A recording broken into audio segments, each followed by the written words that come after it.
si on te reproche pour avoir volé, aie honte de toi et répands-toi. Alléluia. Amen. Parce que là, ce n'est pas la gloire. Seul Jésus glorifie. Et donc, si on t'amène en prison à cause de lui, dis merci parce que je sais que lui, il est l'avocat, il va me délivrer là-bas. Alléluia. Ayez par honte de Jésus. Alors, nous allons donc ouvrir nos Bibles.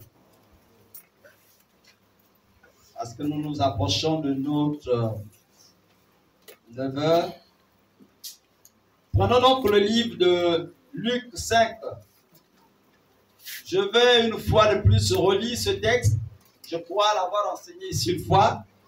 Mais Dieu nous permet de voir, de regarder ce texte aujourd'hui sous un autre angle. Alléluia. Le Saint-Esprit nous conduit chaque jour sur des chemins différents et à comprendre sa parole de manière différente. Et ce matin, il m'amène à regarder sa parole sous un autre angle, et ce texte particulièrement. Je lisais Luc chapitre 5, je vais lire du 1er au 11e verset. Voilà donc ce qui est écrit. Comme Jésus se trouvait auprès du lac de Génézareth et que la foule se pressait autour de lui pour entendre la parole de Dieu, il vit au bord du lac 2 barques d'où les pêcheurs étaient descendus pour laver leurs filets. Il monta dans l'une de ces barques qui était à Simon et le pria de s'éloigner un peu de terre. Puis, il s'assit et de la barque, il enseignait la parole. Il enseignait la foule autant pour moi. Verset 4. Lorsqu'il eut cessé de parler, il dit à Simon, avance en pleine eau et jetez vos filets pour pêcher. Simon lui répondit, verset 5, Maître, nous avons travaillé toute la nuit sans rien prendre. Mais sur ta parole, je jetterai le filet. L'ayant jeté, ils prirent une grande quantité de poissons et leur filet se rompait. Ils firent signe à leurs compagnons qui étaient dans l'autre barque de venir les aider. Ils vinrent et ils remplirent les 2 barques au point qu'elles s'enfonçaient. Quand il vit cela, Simon-Pierre tomba au genou de Jésus et dit, Seigneur, retire-toi de moi parce que je suis un pécheur, je suis un homme pécheur. Car l'épouvante l'avait saisi, lui et tous ceux qui étaient avec lui à cause de la pêche qu'ils avaient faite. Il en était de même de Jacques et de Jean, fils de Zébédée, les associés de Simon. Alors Jésus dit à Simon, ne crains point, désormais tu seras pêcheur d'hommes. Et au verset 11, et ayant ramené les barques à terre, ils laissèrent tout et le suivirent. Amen. Amen.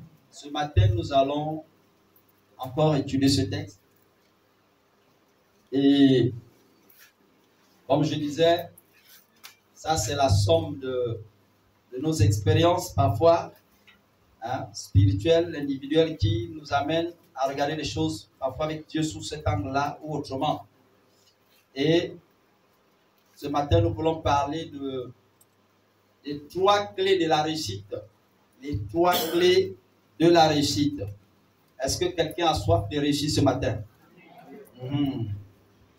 Voilà. Réussir, ce n'est pas aller vous baigner dans des eaux troubles quelque part et puis vous sortez de là avec des bagues ou avec quoi que ce soit. Ce n'est pas ça réussir. Hein?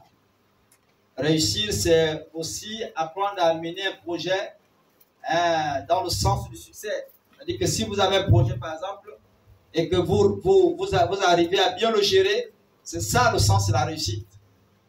Donc, comme on dit chez nous au Boura, ce n'est pas le fait d'aller frotter les kaolais la nuit dans les tombes et tout ça. Ça, c'est pas au Boura. Ce n'est pas ça la réussite. La réussite, c'est bien mener un projet. Si tu es commerçante et que tu mènes à bien ton commerce, ça marche bien. Voilà la réussite, c'est ça. Amen. Amen. Donc, faire des choses de manière satisfaisante. C'est ça la réussite. Donc, ce matin, nous allons devoir aborder, n'est-ce pas, ces 3 clés. C'est ce que Dieu voudrait que nous puissions, n'est-ce pas, aborder ce matin. Pour revenir donc à notre texte de base, voilà donc Jésus qui va se trouver au bord du lac. Et pendant qu'il est au bord du lac, n'est-ce pas, derrière lui se presse une foule. Donc un grand groupe de personnes, des disciples, des membres, qui, n'est-ce pas, le suivaient pour l'écouter parce que Jésus, non seulement enseignait de manière particulière la parole de Dieu, de manière remarquable, étonnante, mais aussi, il avait cette faculté, n'est-ce pas, à opérer le miracle. Donc les gens suivaient Jésus pour tout ça. Parce que la parole était accompagnée d'une puissance extraordinaire. Et là, les gens vont devoir le suivre en masse. Et puisqu'il se rend compte qu'il y a plein de monde autour de lui, ne pouvant pas parler parce qu'il était certainement un peu dans un creux, il va décider, n'est-ce pas, de monter sur une barque. Et il choisit la barque de Simon-Pierre et sa famille. C'est là qu'il va monter. Et il lui demande, il le supplie. Et c'est ça qui va attirer mon attention. Okay. Donc c'est ça qui va commencer, n'est-ce pas, par attirer, n'est-ce pas, mon attention. Jésus, Dieu, va se mettre à supplier Simon-Pierre, qui lui n'était pas du tout converti en ce temps-là. C'est pas un chrétien, il n'est même pas son frère. En termes de foi, il va donc le supplier. Il dit, pardon, s'il te plaît, avance la pirogue un moment. Je veux plutôt prêcher la parole de Dieu. Et là, Simon, n'est-ce pas, va avancer la parole. Plutôt la pirogue. Alléluia. Simon va donc pousser la pirogue. Qu'est-ce que nous pouvons retenir de cette histoire? Bien-aimés frères, si Jésus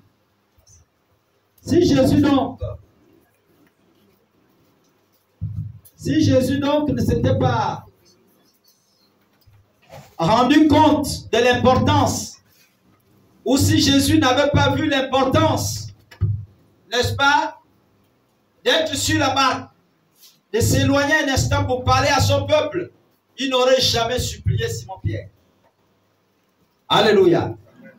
Si Jésus a trouvé la nécessité en ce moment-là de supplier Simon-Pierre, c'est parce qu'il savait que c'était quelque chose d'important d'être dans la barque, être en hauteur et de parler au peuple. Alléluia. Et là, il va le supplier. Simon-Pierre, Kolkolao, s'il te plaît, avance un instant. Et puis, je veux parler au peuple. Et Simon-Pierre ne résiste pas. Simon-Pierre ne résiste pas du tout. Il va donc obéir. Il va donc obéir, n'est-ce pas, à la supplication du maître. Bien-aimé, la première clé que nous observons ici, quelqu'un est-il à la page qui nous lise le verset 3? La première clé que nous allons devoir, n'est-ce pas, observer ici, c'est l'obéissance. C'est l'obéissance. Est-ce que c'est l'autre côté qui ne répond plus? C'est dès que je fais un tour par là, je crois que ça pose un peu. C'est le pile qui... Ok. Et donc, la première clé, quelqu'un est-il à la page? Verset 3. Il monta dans l'une de ses barques. Il monta dans l'une de ses barques. Qui était à Simon. Qui était à Simon. Et il le pria de s'éloigner un peu de terre. Puis il saisit et s'assit. Puis il s'assit et de la barque il enseignait la foule. Alléluia. Jésus va non seulement supplier Simon, mais mieux encore, Simon en retour va obéir aux supplications du maître. C'est-à-dire que vous avez un grand qui est là, c'est-à-dire quelqu'un qui fait de grandes choses, dont on reconnaît la renommée. La réputation de Jésus est grande, il est tellement puissant. Et puis ce type-là vient, il vous supplie. Il dit, s'il te plaît, je voudrais utiliser ta barque là pour pouvoir enseigner le peuple qui est là présent. Et Simon va simplement obéir. Va simplement obéir et il va se mettre là, n'est-ce pas, à pousser sa barque. Et ils vont s'éloigner un petit instant de la terre et il va enseigner la parole de Dieu. l'obéissance, bien aimé, c'est l'une des clés, la première clé importante pour un enfant de Dieu lorsque celui-ci désire rentrer dans la chambre de la bénédiction, dans la chambre du succès, dans la chambre de la réussite. Tu veux réussir, l'une des premières choses, c'est l'obéissance. Alléluia. C'est pourquoi Jésus supplie Simon. C'est-à-dire, il ne veut pas que Simon désobéisse. Il fait tout, il met tout en œuvre, parce qu'il connaît, il sait l'importance de l'obéissance. Et il le supplie donc d'accepter d'avancer la pirogue, son bateau, à quelques mètres, n'est-ce pas, du bord, pour qu'il enseigne. Et Pierre va devoir obéir.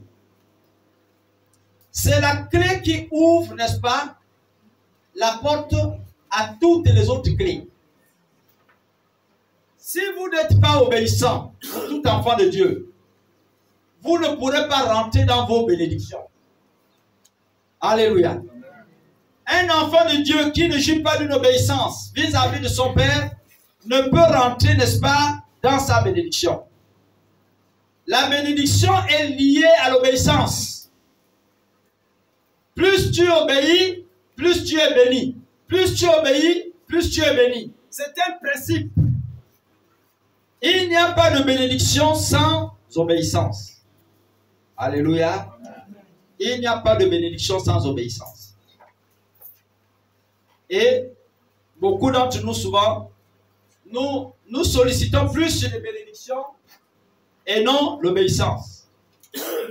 J'ai fait un voyage en semaine du côté de Mwanda et je vais donc aller avec une jeune fille musulmane, avec gabonaise, mais qui est donc musulmane, de confession musulmane.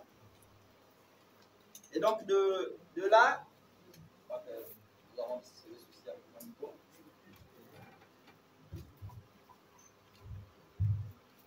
Ok, j'espère que celui-ci va nous permettre de travailler librement, sinon on va crier un peu plus. Et donc, de là, n'est-ce pas, cette jeune fille expliquait aux autres comment elle est devenue musulmane. C'est elle qui commence par poser la question à ses amis qui étaient là. Tu es toujours catholique? L'autre lui dit oui. Il dit, mais toi, moi je suis maintenant musulmane. Ah! Et puis l'autre qui était Ndjebi, il parle pas Ndjebi et tout ça, machin, il parle Ndjebi, pour lui dire, Mata. Vraiment, toi, maintenant, même l'accoutrement, maintenant que musulman, tu portes maintenant des habits là, des foulards, jusqu'à vraiment, là, la chaleur, là, tu ne ressens pas ça, ma soeur. C'est pas le problème. Donc, l'autre va commencer par lui taquiner comme ça, et puis bon, là, elle va commencer à répondre à l'autre, elle dit, oh, vos histoires de christianisme là, j'étais là-bas, je n'ai rien vu. J'ai fait les églises, machin, tout ça là. Ce qui m'a même le plus marqué là-dedans, c'est que quand on allait à l'église là, c'était uniquement pour danser. On partait, on danse quand je suis malade et tout ça, machin.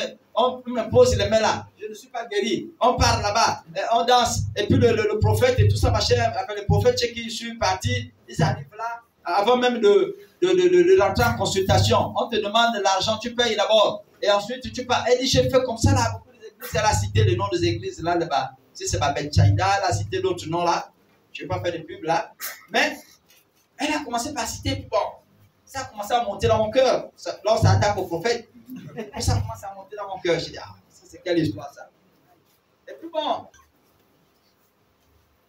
tu es musulman par conviction ou parce que tu as un intérêt derrière, un intérêt pécunier.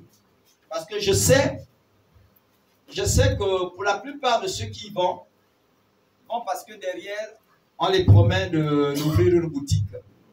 On les donne un peu d'argent pour monter une petite affaire quelque part. Je sais que beaucoup y vont à cause de ces besoins-là. Mais j'espère que pour ton cas, tu es allé par conviction.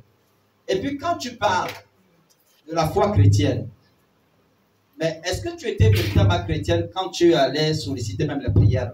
Elle dit oui, papa, j'étais converti. J'ai dit, tu es convaincu que tu étais converti? Elle me dit oui. J'ai dit bon, maintenant, si tu étais réellement chrétienne, dans quelle Bible as-tu lu? Puisque tu dis que les Bibles même ont été modifiées, ça a été changé, ça a été... Bon, d'accord, on sous-entend que tout ça, ça a été modifié. Maintenant, dans quelle Bible as-tu lu que Jésus qui est donc le modèle de l'église, n'est-ce pas, a demandé aux gens d'apporter l'argent pour qu'ils prient pour eux, pour qu'ils le guérissent. Elle me dit non. J'ai dit non. Prends toutes les Bibles que tu as déjà lues là, elles sont 29, 10, 15, je ne sais pas trop quoi, différentes versions. Mais donne-moi un passage dans la Bible qui dit que Jésus a pris l'argent de gens pour prier pour eux en fait les guérir. Elle me dit non. J'ai dit, mais ça veut dire que toi, tu n'étais pas chrétienne. En fait, toi, tu étais déjà dans l'ambiance. Quand la maladie t'attaque dans l'ambiance là, tu viens, au lieu de te convertir, tu transportes dans l'ambiance là, et c'est ce qui fait même que dans tout ce que tu as retenu des églises, c'est les danses et les chansons. Parce que tu as ramené ça du monde, tu as transporté ça dans l'église, et comme tu n'as pas voulu changer d'attitude, tu es resté la même, tu n'as pas pu voir la gloire de Dieu. Parce que c'est ça l'un des problèmes que vous avez. Vous venez à l'église, la Bible est là, elle est sous tes yeux, tu ne la lis pas. Le pasteur, moi je te l'enseigne aujourd'hui ce matin, je te donne un passage. C'est aussi important que tu ailles à la maison, tu examines les Écritures. Parfois après les cultes, comme ça, vous partez. Qu'est-ce que le pasteur a enseigné là? Tu lis. Même si tu ne comprends pas d'abord à l'instant T, tu lis seulement. Demande au Saint-Esprit de t'aider à comprendre. Et tu fermes ta Bible. C'est important d'examiner les Écritures. Or, toi, tu allais seulement. Quand le pasteur dit, amène l'argent pour qu'on prie pour toi, tu amènes l'argent. Danser, tu danses. Faites ceci, tu fais. Sans savoir exactement pourquoi tu fais telle ou telle autre chose. Conformément à la parole de Dieu. Donc, toi, tu n'étais réellement pas converti. Tu es allé juste parce que tu suivais les autres. On t'a dit que là-bas, il y avait la guérison. Tu es allé juste parce qu'on te disait que là-bas, il y avait l'ambiance. Tu es allé juste parce qu'on te disait, bon, là-bas, là, quand le pasteur parle seulement, les gens tombent. C'est juste ça. Mais il n'y avait aucune conviction en toi. Et puis la soeur qui la connaissait, parce que moi, je ne la connais pas. La soeur qui est catholique, là, qui la connaît bien, dit, papa, c'est ça même. Ce que tu dis là, c'est la vérité. Elle me dit, c'est ça. Elle connaît, elle sait de quoi je parle. Elle connaît. On se connaît, elle et moi là. C'est pas dans le taxi là que tu... On se connaît bien. C'est ma soeur. Elle sait de quoi je parle. Ce que tu dis là, c'est la vérité. Je dis, tu n'étais jamais converti. Et puis elle me dit, non. À l'église, même quand tu arrives, on t'enseigne pas le pardon et tout ça, machin. On t'enseigne pas la repentance. Les gens... J'ai dit, mais... Je te dis, ça veut simplement dire que tu n'as jamais lu la Bible. Tu n'as jamais lu la Bible. Parce que la Bible, l'une des premières choses que Jésus va enseigner, c'est la repentance. Donc tu n'as jamais lu la Bible, maman. Moi, je veux bien que tu me dises, bon, tu es allé chez les musulmans, tu as vu Dieu te guérir, c'est une très bonne chose. Je ne veux pas douter de ça parce que Dieu fait ce qu'il veut. Il guérit où il veut. Même au païen sur la route, il peut décider de guérir. Ce n'est pas à moi, Serge, de douter de ça. Mais je ne peux pas t'autoriser, moi je m'excuse, de penser un seul instant que la foi chrétienne n'est pas authentique. Parce que moi qui te parle, j'ai croisé Dieu à ma manière et j'écoute Dieu me parler à ma manière. Dans le christianisme. Donc toi, tu n'as jamais été authentique avec Dieu, tu n'as jamais été vrai. Et puis bon, là, elle a fait un petit sourire pour reconnaître en fait quelque part ses erreurs. Et il y en a beaucoup qui malheureusement sont comme ça. Alléluia. Qui arrivent dans l'église, ils sont là, ils vivent la présence de Dieu par les louanges, par les adorations comme nous l'avons fait ce matin. Mais qui en réalité n'obéissent pas à la parole de Dieu. Qui en réalité eux-mêmes n'expérimentent pas, n'est-ce pas, la présence de Dieu. Et c'est ce genre de personnes-là qui, généralement, sont les sportifs spirituels, qui vont d'église à église, et sont surpris par la suite que Dieu n'a rien fait dans leur vie. C'est ce genre de personnes-là. La Bible vous enseigne qu'il faut donner les offrandes qui, je ne sais pas quoi, là, pour qu'on prie pour toi et que Dieu te bénisse. La Bible me dit à moi que j'ai reçu gratuitement.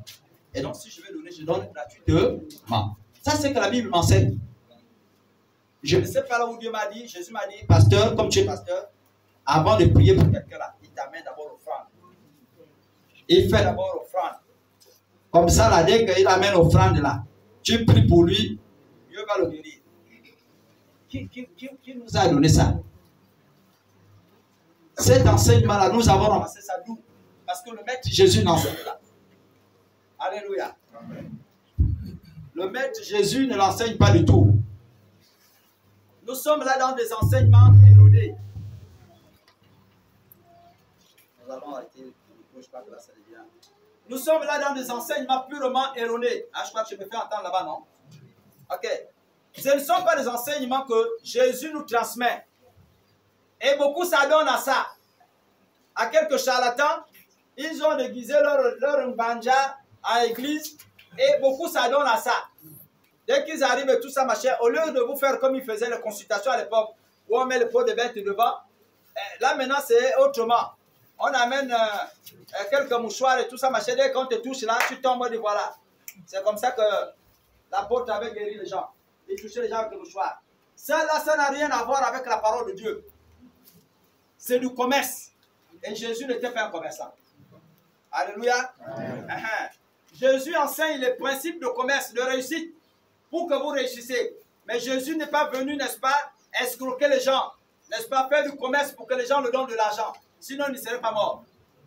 Parce que l'un des sujets qui fait que Jésus meurt, c'est parce qu'il vient tuer le business des anciens sacrificateurs. Alléluia. C'est ce qui fait qu'il se met de facto en contradiction et en danger vis-à-vis de ses aînés. Parce qu'eux, ils étaient déjà habitués. Les sacrificateurs, eux, ils recevaient. Il y avait les offrandes, les bœufs, les ceci, les poules, l'argent, tout tombait. C'était le grand coffre. Donc les gars mangeaient bien, ils avaient de grosses soutanes, c'était tranquille pour eux. Donc quand Jésus arrive là, il vient bouleverser ça, il dit, c'est que vous enseignez aux gens là. Ce n'est pas digne de Dieu. Il dit, mais le petit là, tu peux faire quoi? Attends, nous on envoie nos enfants à l'école là, c'est grâce à ça, on mange là, c'est ça. Et ils ont commencé par mettre un plan pour le détruire. Parce que Jésus était venu contrarier, n'est-ce pas, les enseignements erronés de ces faux prophètes là. Alléluia. Donc, Jésus n'est pas un commerçant au sens propre du terme. Mais Jésus t'enseigne les valeurs qui t'amènent à développer ton commerce. Alléluia. Et parmi ces valeurs, pour que tu réussisses dans ta vie, il y a donc l'obéissance. L'obéissance, c'est la première clé qui va ouvrir toutes les autres clés. L'obéissance, n'est-ce pas, à la parole de Dieu. L'obéissance à Dieu. L'obéissance, n'est-ce pas, à un de tes maîtres de mémoire. Comment on va le dire? Tu es un professeur. Lorsque tu écoutes ce qu'il t'enseigne, que tu commences par respecter les principes de ces enseignements-là, tu vas, au bout d'un temps, être comme lui, sinon plus que lui. Alléluia. Si tu sais écouter ton professeur de mathématiques là, dès qu'il enseigne là, et que tu obéis à ces enseignements-là, au bout d'un temps, toi-même, tu vas comprendre les mathématiques comme lui, et même peut-être au-delà de lui. Est-ce qu'on se comprend? Donc, ça sont les principes dans la vie. Tu veux réussir, tu veux que tout marche dans ta vie. Encore que le principe de tout marche dans la vie, on va le mettre entre parenthèses. Parce que le tout marche n'existe pas. Même en Christ, ça n'existe pas. Hein? Tout va bien. Le principe n'existe pas.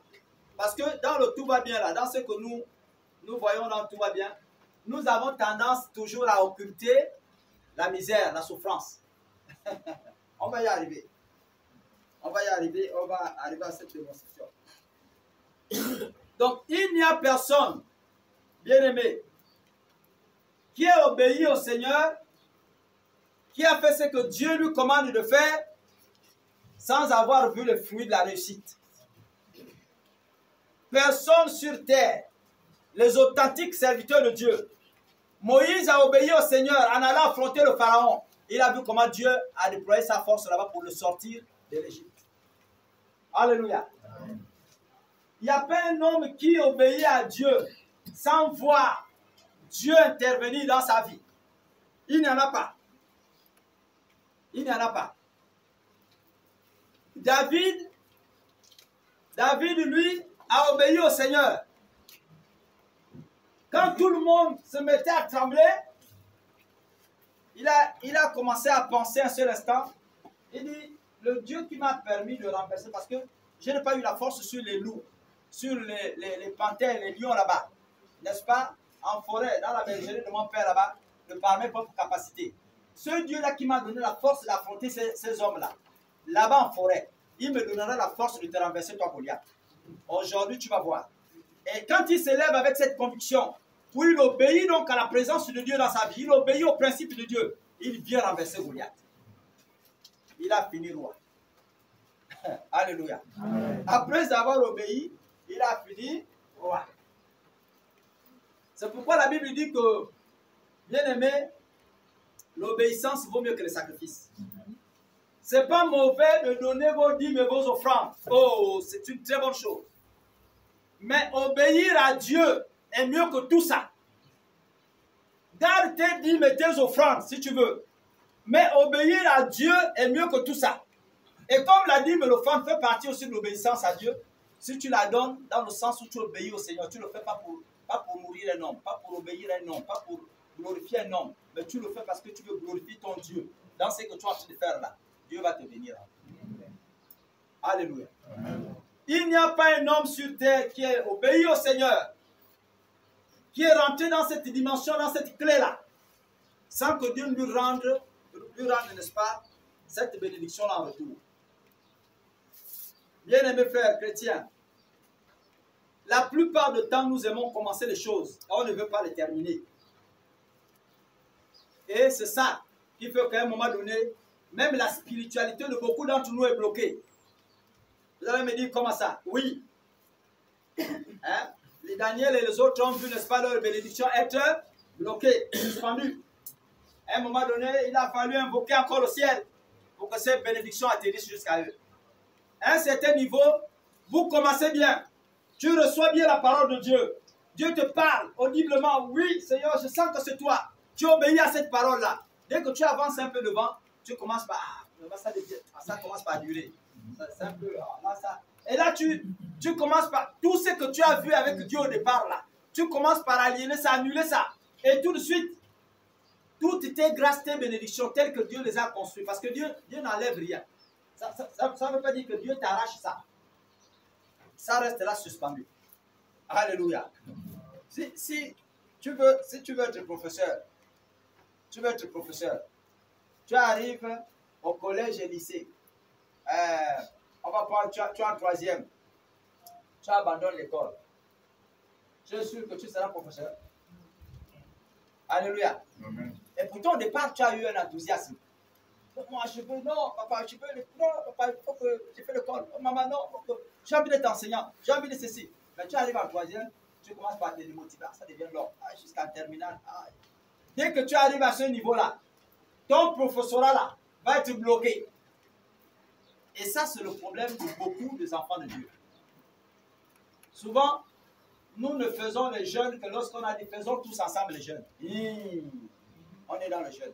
Ce n'est pas mauvais les jeunes collectifs. Mais parfois, il faut apprendre à vous démarquer. Alléluia.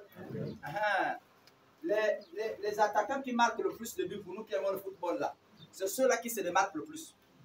Vous allez voir que c'est des gens qui courent, ils sont presque partout sur tous les terrains. Il est là-bas à gauche, il est là-bas à droite, il est là-bas. Et puis au bout d'un temps, on va le... Parce que le terrain le connaît tellement que quand son coéquipier qui a le ballon lève le jeu, c'est lui qui va courir. Donc il n'y a qu'à lui qu'on peut faire la passe. Parce que c'est lui qui est le plus démarqué. Donc on le fera la passe et il va marquer. Et au bout d'un temps, c'est le meilleur buteur de telle équipe. C'est le meilleur buteur de telle équipe. Alléluia. Donc, c'est ça. Parfois, il faut vous démarquer. Et beaucoup d'entre nous sont restés dans cette étape initiale-là, où on reste uniquement dans l'obéissance. J'ai déjà obéi à Dieu, j'ai dit Amen à Dieu, ça suffit, je reste là. Non. Dieu ne t'appelle pas, n'est-ce pas, à être bloqué là. Il t'appelle à gravir des échelons. Il t'appelle, n'est-ce pas, à être meilleur, excellent dans tous les domaines de ta vie. Que ce soit sur le plan spirituel, dans tes affaires, Dieu te rendra excellent. Mais pourvu que tu acceptes, n'est-ce pas, de passer d'abord par la première étape là, mais ne pas t'arrêter à cette étape là et poursuivre. Alléluia. Amen. Ça, c'est l'étape initiale. C'est l'étape du commencement. Quand beaucoup se rendent compte que l'histoire là, c'est difficile. Ah Seigneur, comment? Donc je vais abandonner telle chose. Ah Seigneur, donc je vais... Ah Seigneur. Dès qu'on se rend compte que là, ça devient compliqué, tout de suite, la tendance, c'est l'abandon. N'abandonne pas. Ne cède pas. Alléluia. Ça, ce sont les manifestations du diable. Mais toi, ne cède pas. Dieu t'amène, n'est-ce pas, à franchir des étapes plus excellentes avec lui. Et c'est ça qu'il veut faire avec toi. La deuxième clé, le verset 5. Quelqu'un nous le lit? Le verset 5. Le verset 5. Simon lui répondit, Simon lui répondit, Maître, Maître, nous avons travaillé toute la nuit. nous sans avons rien travaillé prendre. toute la nuit sans rien prendre. Mais sur ta parole, je jetterai le filet. Mais, c'est-à-dire, bon, comme tu insistes tellement, parce qu'au départ, nous voyons Jésus le supplier. Alléluia. D'avancer là-bas, sa barque. Et puis, comme tu insistes tellement là, je vais quand même jeter le filet. En fait, Simon se jette même sans une profonde conviction. C'est un coup. Il veut croire parce qu'il a entendu parler de ce Jésus-là. Et puis Simon, comme je vous disais, dans de nombreuses études que j'ai faites de ce même livre et sur le personnage de Simon, je vous disais ici que moi j'ai découvert que Simon a fait la première rencontre avec Jésus lorsque sa belle-mère était malade. C'est quand sa belle-mère tombe malade, elle est gravement malade, qu'il va faire la rencontre de Jésus. Donc Jésus va aller guérir sa belle-mère. Vous comprenez ça? Et là, donc ce Simon-là a une petite idée de la personne de Jésus. Il dit, peut-être que ce que tu as fait la dernière fois là, tu peux encore, on va quand même aller comme ça. On dirait que l'homme là, bon. Mais comme tu as parlé, c'est pourquoi il dit, mais sur ta parole là, je vais quand même jeter le filet. Alléluia. Ça, c'est le propre de beaucoup d'entre nous. C'est le propre de beaucoup d'entre nous. Mais, beaucoup d'entre nous prêchent la croix. Ils prêchent la croix en s'excitant uniquement sur la résurrection de Christ. On ne voit que l'aspect de la résurrection. La plupart du temps, quand on veut parler de la croix, on ne voit que le moment où Jésus est sorti de la tombe. Non, bien aimé. Il y a, avant la résurrection, la mort de Jésus. Alléluia. Avant de prêcher la résurrection, il y a la mort de Jésus. En d'autres termes, il y a la souffrance avant la gloire. Or, beaucoup ne se limitent qu'au moment de la gloire. Ils ne veulent voir que la gloire. Et l'autre camp, n'est-ce pas? Comme je disais tantôt, on laisse ça de côté. On met la souffrance de côté. On dit non, la souffrance là, ça ne peut pas être enseigné. En fait, c'est une mauvaise étape. On coupe court, tout droit. Jésus est ressuscité. Il est ressuscité avec ta guérison. Amen. Jésus est ressuscité. Mais avant que tu ne sois guéri, là, il faut d'abord que tu tombes malade. Alléluia. Amen. Quand on enseigne comme ça, les charlatans vont vous dire, oh, ce que vous enseignez là, c'est des histoires. Mais ça, c'est la Bible. Il n'y a pas de succès sans souffrance. Vous comprenez, non? Tu veux réussir, la réussite est évidente avec Dieu. Dieu rend prospère, Dieu guérit, Dieu est capable de faire toutes grandes choses dans ta vie. Mais accepte également de passer par la souffrance. Vous pensez que c'est facile, lorsque vous vous convertissez, d'abandonner la bière que vous étiez habitué à boire. Yamado. Donc vous abandonnez Yamado comme ça, vous laissez Yamado. Vous êtes sûr que c'est facile? Alléluia. Il y en a qui ont vu leurs affaires. Il y en a qui ont maudit Jésus, qui l'ont chassé parce qu'il a tué leur porc. C'était leurs affaires. Leur business dans l'eau. Quand Jésus veut convertir, il veut sauver le fou qui était dans le tombe, les démons là lui disent, mais pardon, ne nous envoie pas l'enfer. On sait que tu as la capacité d'ouvrir l'enfer. Mais ne nous envoie pas là-bas. Pardon, encore voilà. Et Jésus dit, bon, maintenant, vous, votre place, vous voulez aller où? Parce qu'au milieu des hommes, vous n'existez pas. Vous ne devez pas être là. Vous voulez aller où? Ils mettent dans les poissons là. Envoie-nous à l'intérieur. Nous, on va encore vivre. Mais même si c'est dans les animaux là, on va vivre. Et Jésus nous a dit, partez là-bas. Et ceux qui gardaient, les bergers qui avaient leur business, qui mangeaient leur argent à partir des cochons et qui vendaient les porcs qu'ils vendaient, dès qu'ils ont vu le phénomène, les porcs deviennent fous, tous ils vont se noyer, c'est-à-dire que ceci du collectif, comme si on les avait tous attachés, tout droit dans l'eau, tous là-bas, aucun ne sort. Oh Jésus au bout de l'eau, sors, quitte ici, va, quitte là. Alléluia. Et ils vont commencer par le chasser. Pas parce que c'était quelque chose de facile, mais ils vivaient de ça. La conversion du fou a fait en sorte que les autres là vivent leur misère, désormais leur entreprise est tombée. Donc, ça n'a jamais été quelque chose de facile, le christianisme. Et ça n'a jamais été quelque chose de facile, n'est-ce pas, de rentrer dans la gloire, dans le temps de réussite avec Dieu. Vous passerez toujours par des étapes de souffrance. Et quand les étapes de souffrance arrivent, ne vous découragez pas. Alléluia. Amen. Ne vous découragez pas du tout. Accrochez-vous. Parce que c'est l'étape par laquelle vous devez vivre votre succès. Alléluia.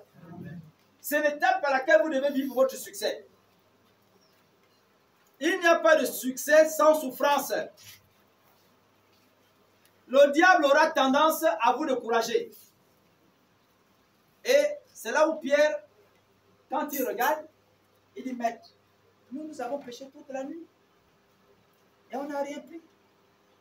C'est difficile. Et puis Jésus lui dit, mon petit, avance ta barque là, va au large. Quand vous lisez dans certaines versions, Jésus parle d'aller dans les eaux troubles. Il dit, va, éloigne-toi. Allons dans les eaux troubles. Les eaux troubles ici, là, les amis, ce n'est pas facile. Ce n'est pas un domaine facile. Quand on rentre dans les eaux troubles, c'est les étapes de difficultés que vous allez traverser dans la vie. Alléluia. Et ces étapes-là, c'est tout ça là qui va vous mûrir. Si vous ne savez pas prier, les différentes étapes difficiles de la vie que vous êtes en train de traverser là, ça va vous amener à prier.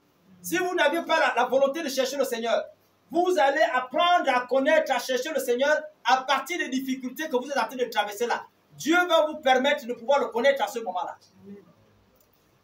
Et c'est là où vous vivrez la gloire en sortie de ces instants. Alléluia. C'est pourquoi démarquez-vous. Si Jésus voulait prendre le poisson au bord, il était capable de le faire. La Bible dit qu'il a fait sortir, n'est-ce pas, le poisson de la terre. Le pain est sorti du ciel. Mais les gens mangeaient. Si Jésus voulait faire sortir le poisson là au bord, même là où il y avait le sable là, il était capable de le faire. Mais il fait exprès. Il dit avancez vos pirogues, n'est-ce pas, au trouble là-bas. Là où les eaux sont profondes. Il dit avancez là-bas. C'est là-bas que votre bénédiction se trouve. En d'autres termes, dans la difficulté, Dieu a réservé ta bénédiction. Alléluia. Amen. Dieu a réservé ta bénédiction dans la difficulté. N'aie donc pas peur de souffrir. Bénis le ciel.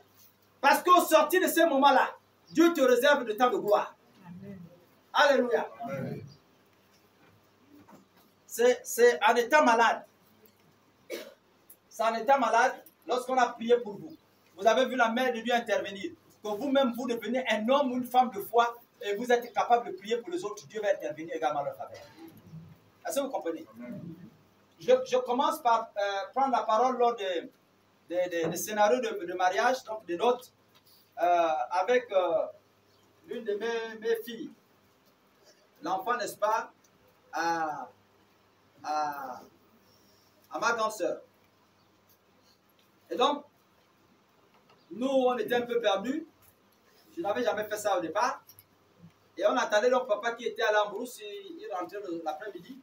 C'est lui qu'on attendait pour qu'il organise le scénario. Et de là, dès qu'il arrive, je dis, papa, mais tu es en retard. Il est presque 17 h, tes mourois, ils sont déjà là. Il dit, quel mourois? Je dis, mais tu sais que ta femme là se marie. J'ai ma fille qui se marie, il faut que tu... Il dit, mais attends. Mais même toi-même, Serge, moi je suis ton père. C'est ta fille. Moi, je suis le grand-père. Je vais discuter la dot. Je ne peux plus venir épouser, donner ma femme à quelqu'un d'autre. C'est à toi de prendre la parole. Tu donnes à tes grands-pères, tu donnes à qui, je ne sais pas là-bas. Mais c'est pour vous de briller. Moi, je ne me mets pas à l'intérieur. Alors là, ça a commencé à peser. J'ai dit, les bombes sont arrivés. Les bombes sont arrivés. Puis je suis allé voir mon grand frère, j'ai dit, grand. Bon, effectivement, on était sorti de là. Tu sais que ça, c'est sa petite fille. Donc, il ne peut pas prendre la parole. Là, tu parles d'elle. Il dit, mon petit, ces choses-là, moi, je ne suis pas. Débrouille-toi. Tu regardes quelqu'un d'autre. Donc, ça a commencé comme ça. Alors là, comment on fait? Et là, une réunion doit être organisé du coup presto. On fait comment? Effectivement, lui, c'est le grand-père, il ne peut pas. Oh, on n'avait pas vu ça comme ça, mon Dieu. Mais non, on fait comment? On avait mis l'espoir sur lui. Et tout. Et puis celle qui se marie me dit, ton Serge, là, il faut parler. J'ai dit quoi? Vas-y.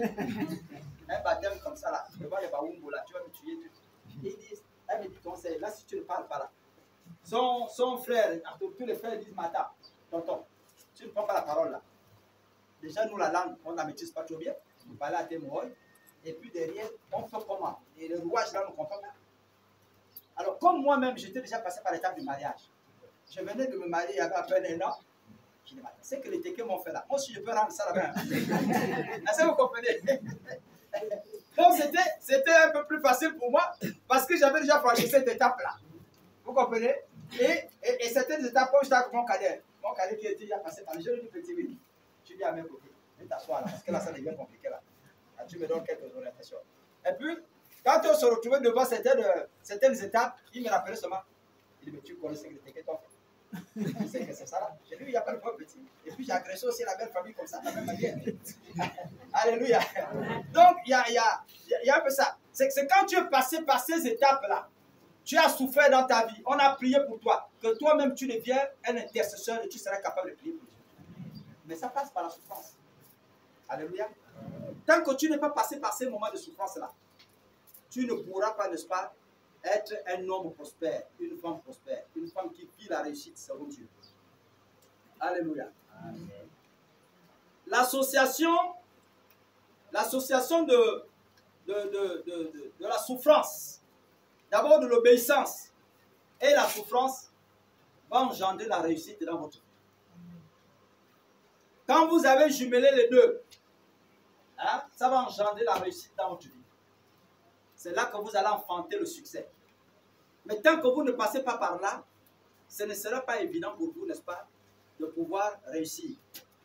Et dans cette histoire, l'un des enseignements qui a marqué mon cœur, c'est le fait que Jésus dise à Pierre, il dit, va loin. Va loin.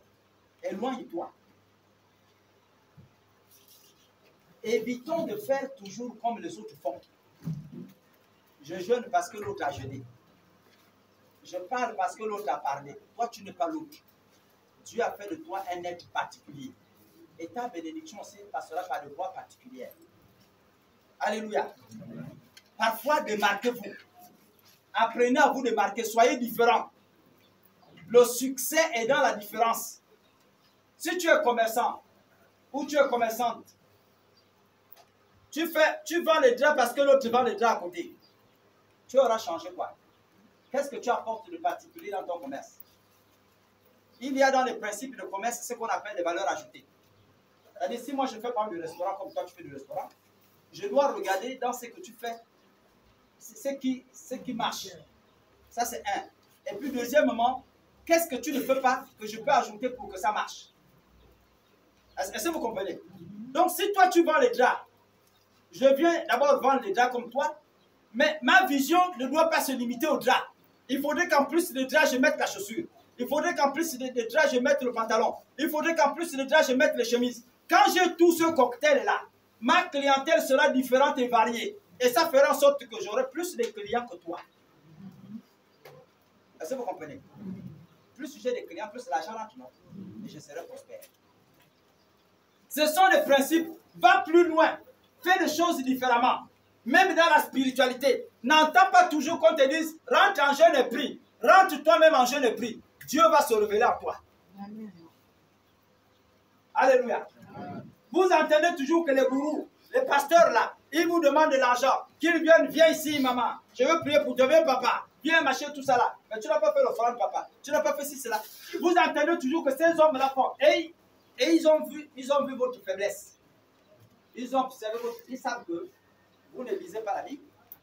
Donc, ils peuvent vous inventer un verset biblique à leur guise. Dans le sens de vous manipuler, vous allez dire Amen. Est-ce que vous comprenez? Parce qu'ils savent que vous ne faites pas des efforts pour lire la Bible. Donc, ce n'est pas compliqué. Si je lui dis, maman, Jésus, c'est le Dieu de l'argent. Donne, je vais déposer là. Ah oui, donc, Jésus, c'est le Dieu de l'argent, c'est vrai. Mais c'est vrai que Jésus est le Dieu de l'argent. La Bible dit que l'or de l'argent appartient, non? Mais là, moi, je te dis que il y a un gars. Tu vas dire non. Mais est-ce que Jésus m'a dit à moi que je vais te donner ça pour que tu pries pour moi? C'est ça maintenant la question. Et c'est là où les bonnes questions doivent pouvoir intervenir. Alléluia. Donc soyez différents, allez au large, naviguez plus loin. Ne vous arrêtez pas à ce que vous avez vu avec les autres là-bas. Vous venez ici, vous priez comme tout le monde prie, comme tout le monde fait. Non, à un moment donné dans votre spiritualité, vous avez besoin de vous démarquer des autres. Il faudrait que lorsque Christ doit écouter une voix dans ce temple-là, ça doit être ta voix. Dès qu'il met l'oreille comme ça, il dit ça c'est ma fille Jacqueline. Oh la fille là est toujours là. Elle est toujours au rendez-vous. Elle est toujours là au poste. Elle est toujours. Et là, Dieu va reprendre sa bénédiction sur toi. Amen. Mais si tu attends que tout le monde vienne crier, attends, il écoute la voix de tout le monde. Tout le monde demande la même chose. Qu'est-ce qui te différencie des autres? Pour que ta demande là, ça prospère, qu'est-ce qui te différencie des autres? Tu ne fais aucun sacrifice qui montre que tu as besoin de ça plus que l'autre là. Parce que c'est de ça dont il est question. Plus tu t'investis dans la présence de Dieu, plus tu t'investis dans ton affaire, dans ce que tu veux faire là et tout ça machin, plus tu auras des résultats. Mais tu ne montres rien de ce que ton projet là ça prospère. Ou que tu veux plus que l'autre là. À quel moment tu auras plus que lui? Tu viens prier au même moment que moi à midi. Midi, tu es là, tout le monde est là, ah, Seigneur, oh, tout le monde prie au même moment. Donc tu entends la bénédiction de tout le monde. Alléluia. Tu entends le jour que le Saint-Esprit nous visitait, nous tous. Or, tu as la grâce d'être visité même dans ta maison, individuellement, où personne ne te contrarie. Ici, là même, tu peux venir, là, tu parles la langue, là. Dieu t'a visité, là. Nous, là, nous, les super spirituels, là, te dire, oh, l'esprit du prophète est sur moi, le prophète. Arrête, au nom de Jésus. Je vais venir freiner ton onction, là. Parce que moi, je ne comprends pas le niveau de spiritualité, tu te trouves là en ce moment avec Dieu. Est-ce que vous comprenez? Mais dès que tu es dans ta maison, quand la plénitude, la présence de Dieu va t'envahir, qui va t'arrêter là-bas? C'est-à-dire tu vois tous les films spirituels possibles. Le Saint-Esprit, les anges, tu vois Dieu lui-même, le Père, tu vois Jésus, il est là, il est descendu de la croix. C'est-à-dire, il n'y a que lui-même qui t'arrêtera là. Alléluia. Il n'y a que lui-même qui t'arrêtera. La plénitude sera là. Personne ne t'arrêtera. Ça pourquoi? Parce que tu es différent. Tu as voulu marquer un plus par rapport à l'autre. Tu ne t'es pas limité autant au programme commun. Mais tu t'es démarqué des programmes communs. Tu as voulu faire différemment les choses. Et ton business marche. Alléluia. Ta spiritualité va grandir. On est bloqué, bébé spirituel, parce qu'on veut être là toujours comme l'autre. Je vais chanter comme l'autre. Je veux faire ceci, cela. Non! Nous sommes différents. Chacun à sa manière. Démarquez-vous. Montez la différence. Dieu la verra. Il vous bénira. Alléluia. Amen. Ça, c'est la deuxième clé. Tous ceux qui ont marqué la différence dans tout ce qu'ils ont entrepris, bien-aimé, Dieu les a bénis. Vous comprenez? Vous avez, je prends un cas, c'est pas bon, c'est pas des acteurs comme on aime les connaître, comme on les voit souvent dans les films ou les autres. Vous avez deux journalistes là. Enfin, c'est un journaliste et je crois un caméraman. Henrik, voilà. Avant de nous avoir cité, vous avez cité vous-même. Mais pourquoi? Parce que vous allez observer que dans leur reportage, ils nous ont ajouté une touche particulière qui les différencie des autres qui font les reportages. Ici, en bas, il y a Henrik Bokoko et Moutonka, c'est qui, je ne sais pas. Donc, ils ont au départ, ça semblait comme une blague. C'est de rigoler là, Henrik Bokoko. Et puis, au fil du temps, les gens commençaient par s'habituer à cette marque particulière. Henrik Bokoko et Victor Moutonka. Histoire là, ça devient Henrik Bokoko. Et puis, je me suis même rendu compte que leur chef trouve maintenant du plaisir à plus de les avoir fait des reportages. C'est comme s'ils sont devenus les champions du reportage au niveau de la première chaîne. Est-ce que vous comprenez? Parce qu'ils ont voulu ajouter une différence. Vous comprenez ça? Ils ont voulu ajouter une différence dans ce qu'ils font. Ils font déjà le journalisme. Ils sont partis à l'école du journalisme comme tout le monde. Mais comment faire en sorte que l'attention soit portée sur eux? C'est là leur marque. Alléluia. Ils ont ajouté leur marque à eux. Toi, mets ta marque à toi. sois différente, Dieu va te bénir. Alléluia. Si tu restes dans ce que tout le monde fait là, tu auras la part de tout le monde. Si tu veux plus, tu veux voir plus, mets ta marque à toi, sois différente et Dieu va te bénir. Amen. Alléluia. Amen. Donc c'est comme ça. Ceux qui ont réussi dans la vie, c'est ceux-là qui se sont démarqués. On a l'exemple de, je crois qu'il doit être nigérien, celui Dangote. Il est nigérien. Dangote a commencé à fabriquer son petit ciment chez lui là-bas. Un peu. Aujourd'hui, il se retrouve dans toute l'Afrique. Le groupe Dangote se retrouve dans presque toute l'Afrique. Dieu seul sait s'il ne se retrouve pas aujourd'hui dans le monde entier. Dans d'autres pays, en Europe, en Asie ou partout ailleurs. Et pourtant, il a commencé dans son Nigeria natal. Après, il s'est dit même, pourquoi limiter mon produit au Nigeria? J'ai envie de me faire connaître. J'ai envie d'une marque qui soit au-delà du national, international. Je m'en vais m'implanter au Congo. Je m'en vais m'implanter là en Guinée équatoriale. Non, je m'en vais m'implanter à tel endroit. Et puis, tout de suite, Dangote, qui n'était pas connu, va être désormais connu au Gabon. Dangote. Voilà, moi, Gabonais, je ne connais pas, ce n'est pas mon frère.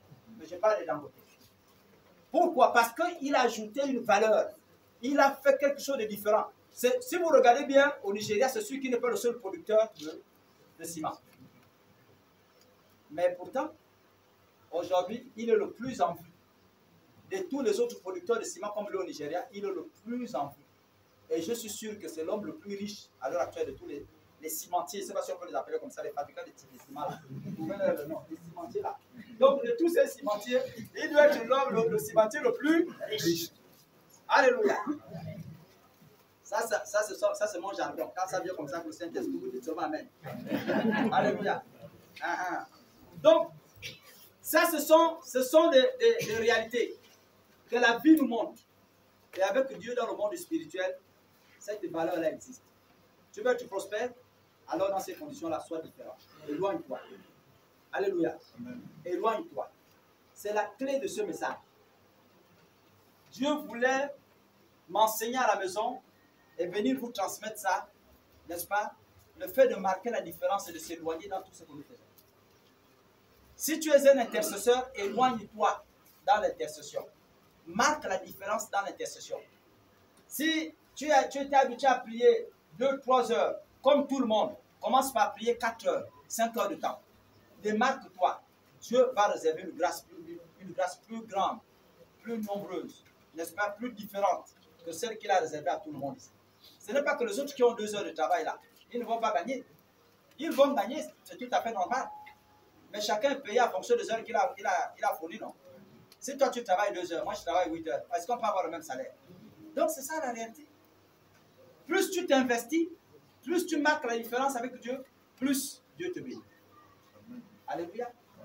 Les commerçants qui restent jusqu'à 18 heures quand les autres ferment à 16 heures là, ils vont avoir plus de recettes que les autres qui sont partis. Parfois, à la dernière minute, que tu as 2 ou 3 clients qui viennent te régler la fin du mois. Alors que l'autre est parti. Ah non, moi je m'en vais à la maison. Moi, dès 17h, 18h, je dois fermer. Mais toi, tu as dit, non, je force un peu jusqu'à 18h. Moi, je force jusqu'à 18h. Moi, je ne ferme que quand le marché est fermé. Et tu seras surprise de voir surpris de voir que ton affaire marche plus. Mais toi, tu as marqué une différence par rapport à l'autre. Alléluia. Donc, ça, c'est la deuxième clé. N'ayez pas peur d'enseigner la souffrance. N'ayez pas peur de vivre dans l'étape de la souffrance. Parce que l'association de l'obéissance et la souffrance va enfanter en vous, n'est-ce pas, la réussite et le succès. Alléluia. La troisième clé, je voudrais que quelqu'un nous lise le verset 4. Lorsqu'il eut cessé de parler, il dit à Simon, avance en pleine eau et jetez vos filets pour pêcher.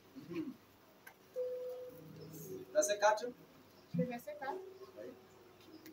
Et Simon répond. Simon lui répondit, c'est maintenant le 5. 5, oui. Simon lui répondit, Maître, nous avons jeté Nous avons travaillé toute la nuit sans rien prendre, mais sur ta parole, je jetterai le filet. Alléluia. Voilà donc la dernière clé que nous allons étudier ce matin. Les chrétiens. Paul déclare que la fin d'une chose vaut mieux que son commencement. Et à majorité de temps, nous sommes limités par le commencement. Ici, Pierre nous dit que dans sa tête, le gars était déjà bloqué. Il était calé. C'est-à-dire, ce n'était plus possible pour lui, après avoir pêché la nuit, faire tout un travail fou qu'il a fait là, de tuer encore le poisson la journée. Le gars était bloqué. C'est-à-dire, l'affaire là, il ne pouvait pas pêcher, tuer autant de poissons la journée. C'était les efforts qu'il a fournis, même ça dépassait les autres fois qu'il a travaillé, mais il n'a pas gagné. Il dit là, c'est tellement compliqué pour moi. Mais beaucoup de chrétiens sont bloqués à cause de ça. Le découragement. Dès que tu viens aujourd'hui, on a prié pour toi. Tu ne vois pas Dieu agir aujourd'hui. Tu te dis, l'histoire là, ça ne passera plus jamais. Je disais aux autres mercredis, nous n'imposons pas à Dieu le temps et la manière de faire les choses. C'est Dieu qui décide de quel moment il te guérit, il te bénit, il te lave, il te pardonne. C'est Dieu lui-même qui décide de ça. Ce n'est pas à nous d'imposer à Dieu. La seule chose que nous avons à faire, c'est d'obéir, de croire. Dès que nous avons obéi à la parole de Dieu, dès que nous croyons que Dieu est capable de faire quelque chose, il va agir. Laissez-lui le temps de décider de quel moment, à quelle période, quel mois, et quelle heure exactement il va agir dans ta vie. Alléluia. Amen. Parce que ça, c'est Dieu. Et nous étions en train de lire, je vais lire. Il y a quelqu'un qui se souvient encore d'Ésaïe 66 là. Il y a quelqu'un qui se souvient d'Ésaïe 66. 9.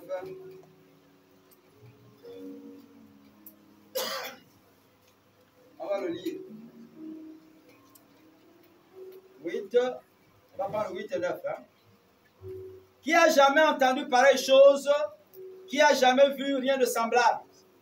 Un pays peut-il naître en un jour? Une nation est-elle enfantée d'un seul coup? À peine en travail, Sion a enfanté ses fils.